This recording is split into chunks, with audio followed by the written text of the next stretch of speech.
warahmatullahi wabarakatuh. Allahumma shalli ala sayyidina Muhammad wa ala ali sayyidina Muhammad. Amma ba'du. Selamat pagi menjelang siang, brother dan sister fillah. Semoga selalu dalam lindungan Allah. Semoga Allah selalu memberikan kesehatan untuk kita semuanya. Yang mungkin sekarang lagi sakit, segera berobat ya teman-teman semuanya. Karena untuk mendapatkan sebuah kesembuhan kita juga perlu berikhtiar. Wa idza maridtu fa huwa yashfin. Kalau ada yang sakit Allah yang menyembuhkan, cuman sebagai hamba kita juga harus berikhtiar. Tadi saya searching teman-teman ya, searching di Google, itu ternyata kita udah deket banget nih sama bulan suci, bulan Ramadan gitu, bulan Al-Quran. Kurang 92 hari lagi. Itu artinya kita udah harus bersiap-siap gitu. Namanya bulan Ramadan, bulan Al-Quran, kita di dalam bulan Ramadan itu harus lebih dekat lagi kepada kalam-kalam Allah, lebih sering berinteraksi dengan Al-Quran. Gimana caranya dekat dengan Al-Quran? Salah satu caranya ialah mengenal apa yang ada di dalam Al-Quran gitu. Minimal kita mengenal istilah-istilah yang berada di dalam Al-Quran gitu teman-teman. Nah, siang ini atau pagi atau siang ini ya teman-teman, brother dan sister fillah, kita coba lebih mengenal istilah asbabun nuzul supaya kita lebih dekat lagi sama Al-Quran nih. Apa itu asbabun nuzul? Asbabun nuzul itu terbentuk dari dua kalimat. Yang pertama adalah asbab dari kata sababun, bahasa Arab ini. Sababun itu artinya sebab. Nah, asbabun itu jamak dari sababun, yang artinya sebab-sebab gitu. An-nuzul atau asbab tadi ya, pertamanya asbab dan an-nuzul. Nuzul ini adalah turun. Jadi bisa diartikan asbabun nuzul adalah sebuah peristiwa atau hal-hal yang melatar belakangi turunnya ayat-ayat Al-Quran, beberapa ayat Al-Quran. Kenapa beberapa ayat Al-Quran? Karena tidak semuanya ayat Al-Quran turun itu karena ada penyebab, karena ada peristiwa yang melatar belakangi. Ada juga ayat yang turun murni karena Allah itu ingin menurunkan ayat ini teman-teman. Jadi wahyu itu tidak menunggu penyebab, wahyu itu turun secara terus-menerus gitu. Tanpa adanya penyebab pun wahyu itu tetap turun teman-teman. Nah, tadi kan kita menyinggung ayat yang ada ayat yang turun tanpa wahyu, ada ayat yang turun karena penyebab, ada ayat yang turun tanpa adanya penyebab. Nah, jadi ayat itu emang terbagi menjadi dua teman-teman. Yang pertama namanya adalah ayat sababi, ayat yang turun karena kronologi, yang tadi karena penyebab. Dan kedua ayat ibtidai, ayat yang turun karena tanpa adanya penyebab gitu. Nah, contoh ayat sababi ini kita mengulas sedikit ayat sababi karena di situ juga terdapat penyebab, yang mana kita bahas sekarang ini asbabun nuzul. Jadi ayat yang turun karena adanya penyebab. Contohnya adalah ayat di surat Al-Baqarah itu, walillahil masyriq wal maghrib fa aynama tuwallu fasamma wajhullah innallaha wasi'un alim. Yang artinya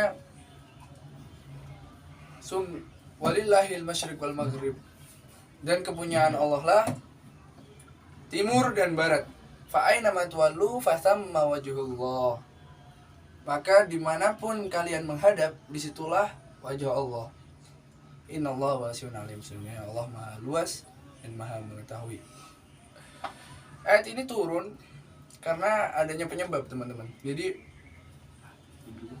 ceritanya ayat ini turun sebelumnya itu karena ada beberapa sahabat yang berpergian di waktu malam hari atau bersafar gitu di tengah malam.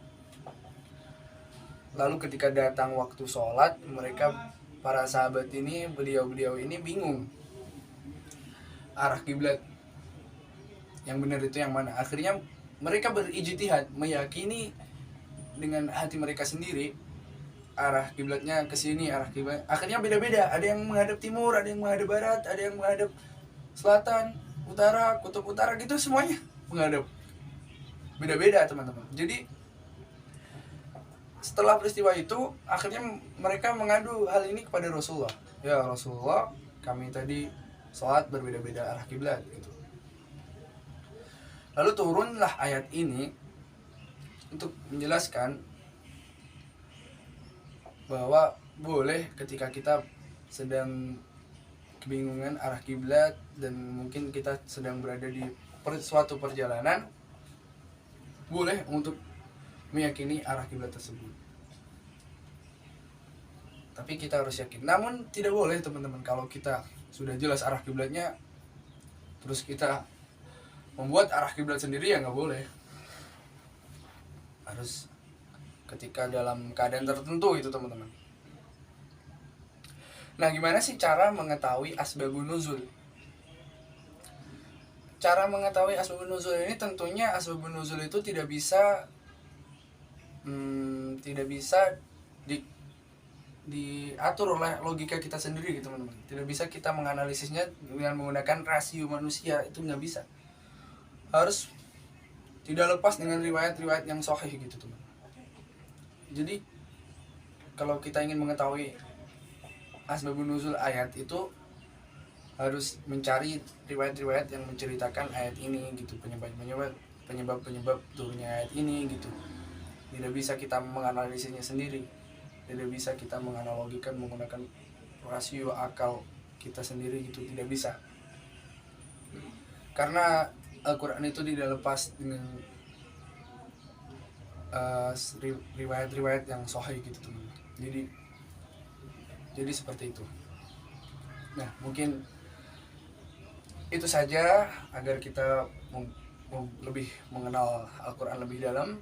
Semoga kita bisa ditemukan, umur kita disampaikan kepada bulan Ramadan. Allahumma balighna fi Ramadan, amin ya Allah. Semoga kita bisa lebih meluangkan waktu lagi untuk Al-Quran, lebih sering berinteraksi dengan Al-Quran. Saya Muhammad Yazid Hasan Nizar, Fakultas Dakwah A, Prodi Komunikasi Penyiaran Islam, Institut PT IKI Jakarta. Pamit undur diri, semoga apa yang saya sampaikan bermanfaat. Semoga banyak value-value kebaikan yang dapat diambil. Dan ketika saya mungkin ada salah dan kurangnya, boleh, semoga saya akan lebih belajar lebih dalam lagi. Syukron, ini yang bisa saya sampaikan. Allahumma fiqh wa tariq. Wassalamualaikum warahmatullahi wabarakatuh. Semoga teman-teman selalu dalam lindungan Allah semuanya.